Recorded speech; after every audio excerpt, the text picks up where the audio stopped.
Hello, my name is Colin and I'm a careers advisor at Queen Margaret University.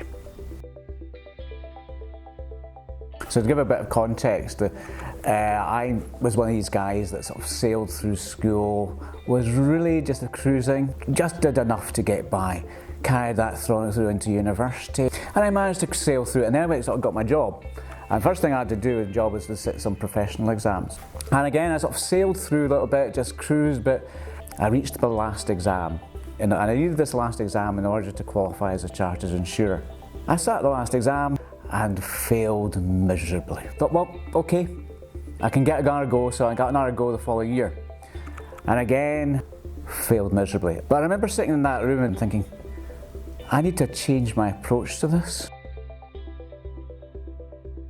I actually started studying about 9 months before the exam. So I actually looked at all the things I had to do, all the things I had to learn, and I broke it down into nice, easy chunks. And I'd give myself little goals and say, well, by the end of this week I'll finish chapter 1, by the end of this next week I'll finish chapter 2. And if I reached my goal, I gave myself a little incentive. At that time I had a real penchant for Pizza Hut Super Supreme pizzas. I was not allowed to have the Super Supreme pizza unless I had actually met my goal of finishing the chapter.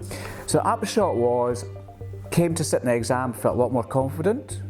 I hadn't had any all-nighters, went and sat in the exam, passed, got the distinction and qualified as a chartered insurer. Fantastic. I had a change of career. About 7 years after that, I moved away from doing pensions, life insurance, basically doing big sums for a living. I moved across to HR. So it was then time for me to do more exams. My heart sank a little bit when I thought, oh, I've got to do more exams, I've got to go through this pain again. But because I've sort of changed my approach, I actually found the studying so much easier.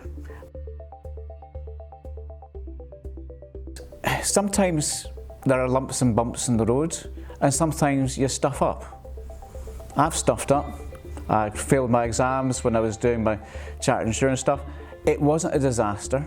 It felt crap at the time, but actually just take time to reflect and actually think that that failure, that thing that went wrong, could actually be turned into a positive.